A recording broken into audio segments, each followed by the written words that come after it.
کہاں تھے شیخ صاحب؟ میں بس چلے پہ ہی سمجھا تھا. چلے کا آپ نے کسی کو بتائی نہیں. استغفر اللہ جی, کون درست سمجھے گا. اب یہ جو معاملہ ہوا ہے اس میں سمجھتا ہوں کہ پی ٹی آئی کے جو ورکرز ہیں انہوں نے خلوص سے کام لیا ہے اور قانوناً بھی غلط کام کیا ہے. شروع میں تو یہ لوگ جھنڈے لہرا رہے تھے, اب یہ کہہ رہے ہیں نہیں ہمارے اندر اور لوگ گھس گئے تھے. یار ایک بات پہ تو قائم رہے نا, یا تو اس وقت آپ غلط تھے یا آپ غلط ہیں. میرا خیال ہے یہ بالکل غلط ہوا. انٹرویو کیوں دینا چاہتے تھے آپ؟ یہ کوشچن آپ نے کیا, اصلی ہوں نسلی ہوں, اور میں دیانتداری سے سمجھتا ہوں پاک فوج جو ہے وہ دنیا کی عظیم فوج ہے. جب سیاستدان کی لڑائی ہوتی ہے ادارے سے, ہمیشہ ادارے جیتتا ہے. ہوا میرے کل بھی ایک پی ٹی آئی کے جو مین وکیل ہیں ان سے بات ہوئی, جو اب ان بچوں کی ضمانتیں لے رہے ہیں. وہ کہہ رہے ہیں کوئی جج ضمانت دینے کے لیے تیار نہیں ہو رہا. وہ کہہ رہے ہیں کہ دہشت گردی کے مقدمات ہیں, ضمانت کیسے دیں. بات تو ٹھیک ہے. تو میں نے دیکھیں اس رات میرے پہ ایک خاص غم کی کیفیت تھی. میں نے 8-9 منٹ کی ویڈیو اپلوڈ کی ہے, بڑوں تک بھی پہنچ چکی ہے, لاکھوں لوگ وہ دیکھ چکے ہیں. بڑوں کو میں نے ڈائریکٹ بھی بھیجی کہ یار یہ جو بچے تھے نا, ان کی ذہن سازی آپ کے بڑوں نے کی تھی.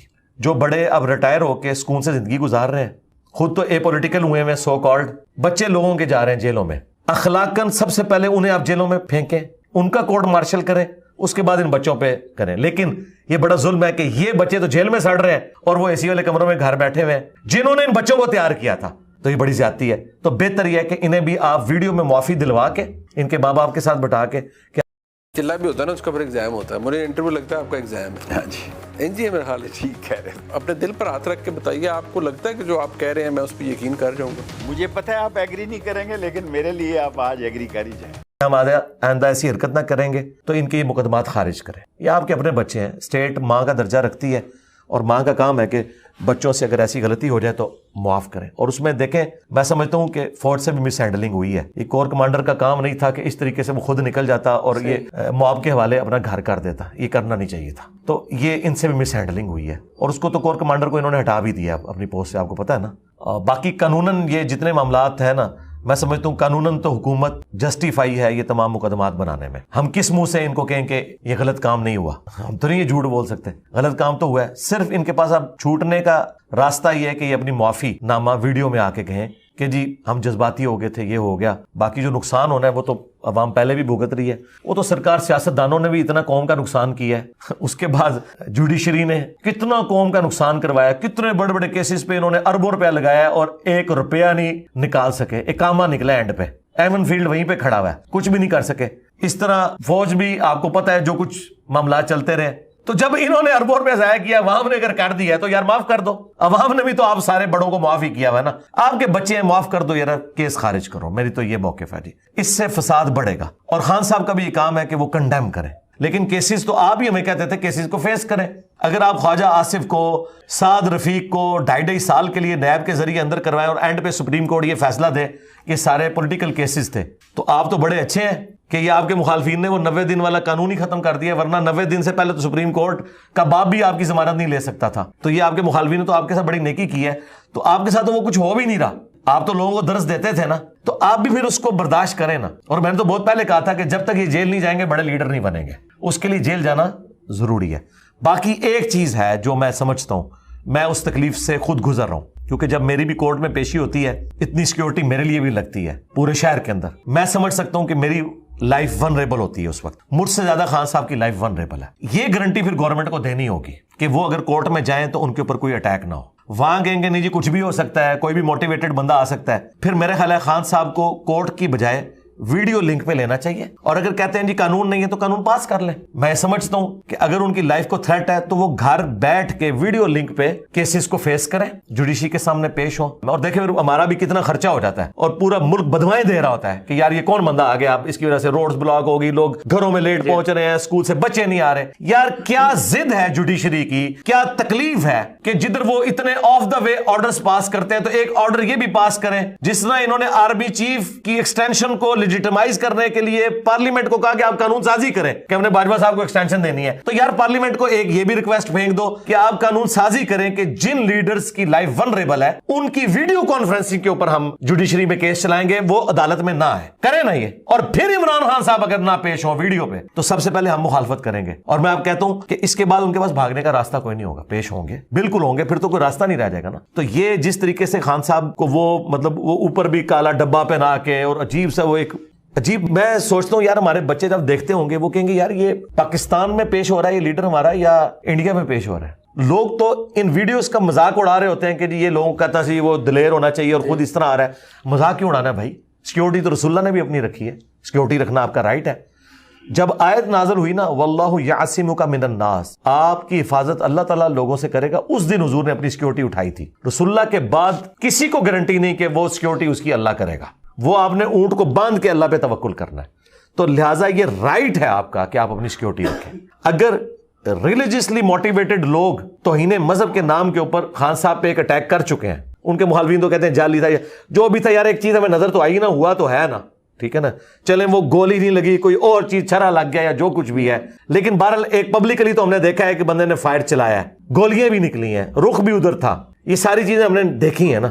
اس کے بعد اس بندے کا حق ہے کہ وہ بندہ ویڈیو کانفرنسنگ کے اندر آ کے اپنے مقدمات کو لڑے. لائف کو خطرہ تو ہے, یہ ان کا رائٹ ہے کہ وہ بلٹ پروف شیشہ بھی استعمال کریں, گورنمنٹ ان کو سیکیورٹی دے رہی ہے. ایک ایکس پرائم منسٹر, آپ کے ملک میں اگر 3 سال کو بندہ پرائم منسٹر رہ چکا ہے نا تو لائف ٹائم کی سیکیورٹی پھر گورنمنٹ کے ذمہ ہے, تو یہ 3 سال سے زیادہ رہے ہیں تو وہ گورنمنٹ نے دینی ہے. باقی میں بھی اس حق میں ہوں کہ اس طرح کے حالات و واقعات میں خان صاحب کی پیشیاں عدالتوں کی بجائے ویڈیو کانفرنسنگ پہ ہونی چاہیے, اور جلد از جلد پی ٹی آئی واپس آئے جی پارلیمنٹ میں, اس کے اوپر قانون سازی کر لے, اپنے لیڈر کے لیے کر لے, لیکن کوئی قانون سازی کرے, سیدھی سی بات ہے. ورنہ یہ یقین مانیں کہ اگر خان صاحب کو کچھ ہوتا ہے تو اس سے زیادہ فساد کھڑا ہوگا ملک کے اندر, اور وہ جو فساد کھڑا ہوگا نا, آج تک ایک بھٹو کے نام کے اوپر پیپلز پارٹی سندھ میں حکومت کر رہی ہے, اور اب جو بھٹو کھڑا ہونے لگا ہے نا وہ پٹھانوں میں ہے, اور پٹھان جو ہے نا وہ دشمنی قبر تک نبھاتے ہیں. ہاں ذہن میں رکھیے گا, یہ خطرناک ہوگا. سندھی تو پھر بھی نارمل ہے, لیکن پٹھانوں نے اگر یہ دشمنی نبھائی نا تو بہت خطرناک ہوگی. میں سمجھتا ہوں کہ گورنمنٹ یہ رسک بالکل نہ لے, یہ گورنمنٹ کے حق میں بہتر ہے, خان صاحب سے زیادہ گورنمنٹ کے حق میں بہتر ہے.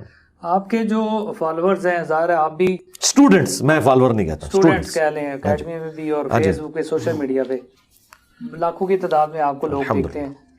یہ بتا دیں کہ کس سیاسی جماعت کو موجودہ حال میں سپورٹ کرنا چاہیے؟ میں تو کہتا ہوں کہ آپ کا رائٹ ہے, آپ جس مرضی جماعت کو سپورٹ کریں. کرائٹیریا میں آپ کو بتا دیتا ہوں, میں اگر کسی ایک جماعت کا نام لوں گا نا تو دوسری جماعت کے لوگ اس کی ہزاروں خرابیاں بتائیں گے جو جینون بھی ہوں گی, تو میں کیوں اپنے گاٹے فٹ کروں کسی جماعت کو. میں یہ کہتا ہوں کہ جو جماعت آج کے دور میں آپ کو یہ کہہ رہی ہے نا کہ آئین اور قانون کی حکمرانی ہونی چاہیے, جوڈیشری اپنی حدوں کو کراس نہ کرے, فوج اپنی حدوں سے باہر نہ نکلے, پالیٹکس میں کوئی رول ادا نہ کرے, پرائم منسٹر اپنا کام کرے, سول سوسائٹی اپنا کام کرے, اور آئین اور قانون کی حفاظت کے لیے سب لوگ چلیں اور اسے سپیریئر مانیں. جس طرح ہم دین میں کہتے ہیں کہ سپیریئر قرآن و سنت ہے, تو کسی ملک میں ہمارا عہد ہے کہ ہمیں جو یہاں کا شناختی کارڈ ملا ہے وہ اس لیے کہ میں پاکستان کے آئین کے ساتھ وفادار ہوں. ہمارے فوجی جب حلف اٹھاتے ہیں نا کاکول میں, 1.5 لائن کا حلف ہے, پتہ ہے اس میں کیا ہے؟ میں سیاست میں حصہ نہیں لوں گا اور آئین کا وفادار رہوں گا. اور دونوں باتوں کے اوپر عمل نہیں کرتے وہ ڈکٹیٹرز جو پاکستان کی نظریاتی حفاظتیں کرتے ہوئے کود پڑتے ہیں. 2 باتیں ہیں انہی کے خلاف چلتے ہیں. عام فوج کی بات ہم نہیں کر رہے, وہ تو بیچارے حکم کے پابند ہیں. اب تو ماشاءاللہ ہماری فوج بھی کہہ رہی ہے کہ توبہ ساٹھی. میں وہ پرسوں D G S P R کو شاہ زیب خان زادہ کے پروگرام میں سن رہا تھا, تو انہوں نے کہا کہ سوال ہی نہیں پیدا ہوتا ماشاءاللہ کا. حالانکہ پہلے کے جو فوجی جرنیل تھے وہ دھمکی یہ لگاتے تھے, سٹارٹ اسے کرتے تھے کہ ماشاءاللہ لا دیں گے. تو میں نے کہا دیکھیں کتنے سافٹ ویئر ان کے صحیح ہو گئے ہیں کہ وہ لوگ جو ہمیں دھمکی لگاتے تھے آج وہ کہہ رہے ہیں کہ جی یہ ملک قانون اور جمہوریت کے مطابق چلے گا, ماشاءاللہ کا سوال ہی نہیں پیدا ہوتا. تو یہ بہت بڑی چینج ہے. تو جو جماعت اگلے الیکشن میں آئین اور قانون کی حکمرانی کی بات کرے, ٹرو, یہ آپ نے اب خود جج کرنا ہے کہ یہ نہ ہو کہ ایک بندہ جب نکلتا ہے تو کہتا ہے مجھے کیوں نکالا, ووٹ کو عزت دو, اور کچھ عرصے بعد وہ خود ہی اس کی خلاف ورزی کر دیتا ہے. دوسرا بندہ نکلتا ہے تو کہتا ہے جی فوج کا کیا کام ہے, لیکن پھر وہ خود بتاتا ہے میری تو کوئی سنوائی نہیں ہوتی تھی, یہ تو سب کچھ آرمی چیف کرتا تھا. تو اب ہمیں کیا گارنٹی ہے کہ دوبارہ جب تم آؤ گے پھر وہی کام نہ کرنا شروع کر دو. تو یہ آپ نے ساری چیزیں دیکھنی ہے. یہ عوام کا کام ہے کہ ویسے میں آپ کو بتاؤں اگلے الیکشن میں سب نے کہنا ہے ووٹ کو عزت دو اور سب سے آگے ہوں گے عمران خان صاحب, لیکن پریکٹیکلی ان کے ماننے والوں کا کام ہے کہ ان سے حلف لیں, کعبے کی چھت پہ کھڑا کریں, انہیں بھی کعبے کی چھت پہ کھڑا کریں کہ اگر تم نے غداری کی تو سب سے پہلے تمہارے خلاف دھرنا ہم لوگ دیں گے. تو جو بندہ مخلص ہونا جی اسے ووٹ ڈال دیں. یہ کیا ایک بندہ تقریر کرتا ہے جی وہ 70 سال سے کردار تھا, اب ہم جو ہے نا وہ نیوٹرل ہو گئے ہیں, اس طرح کہنے سے پرانے گناہ معاف ہو جائیں گے؟ وہ انڈو کون کرے گا وہ سارے کے سارے معاملات جو پاکستان کی اکانومی کا بیڑا غرق ہو گیا, پاکستان کی معاشرت کا بیڑا غرق ہو گیا, سوشل ویلیوز کا بیڑا غرق ہو گیا, اس کو انڈو کون کرے گا؟ اور معافی بھی نہیں مانگتے, صرف کہتے اب ہم نہیں کریں گے. یعنی جب آپ کے اندر اتنی جرت ہی نہیں کہ آپ غلطی کی معافی مانگیں اور یہ کہیں کہ یہ ہماری غلطی ہے ڈنکے کی چوٹ کے اوپر, تو آپ آگے چل ہی نہیں سکتے. تو یہ ساری ایکٹیویٹیز پرفارم کریں, انڈو کریں جتنا آپ کر سکتے ہیں, پھر ہم مانیں گے کہ ہاں جی واقعی جن صحافیوں کی نوکریاں فارغ کروائیں, جن کے خلاف جھوٹے ٹرینڈز بنوائے اور آج اپنے خلاف ٹرینڈ بن رہے ہیں, ظاہر ہے وہ. اور یہ ساری باتیں میں تکلیف سے کر رہا ہوں. میں نہیں چاہتا کہ پاکستان کا کوئی بھی ادارہ, چاہے وہ فوج ہو, جوڈیشری ہو, پولیس ہو اور سب سے بڑھ کر پارلیمنٹ, وہ بے توقیر ہو چند لوگوں کی ایکٹیویٹی کی وجہ سے. اب ایک ادارے سے پوری نفرت پیدا ہو جائے چند لوگوں کی غلطی کی وجہ سے, تو اس کی ریمیڈی اسی صورت میں ہوگی کہ آپ وہ غلطیاں دور کریں. اس کے لیے پریکٹیکل وہ تمام ایکٹیویٹیز آپ کو پرفارم کرنی پڑیں گی جو آپ کے مخالفین آپ کے اوپر جنرل الزامات لگا رہے ہیں, آپ سے مراد آپ کے ادارے کے اوپر. اگر آپ نیوٹرل ہیں, سب سے پہلے مسنگ پرسن کا مسئلہ حل کریں. جنہوں نے آپ سے اختلاف رائے کیا, آپ نے انہیں جیلوں میں ڈلوایا, آپ سے مراد آپ کے ادارے نے انہیں غائب کروایا, ان سب لوگوں کو صرف چھوڑنا نہیں ہے, معافی مانگنی ہے ان سے.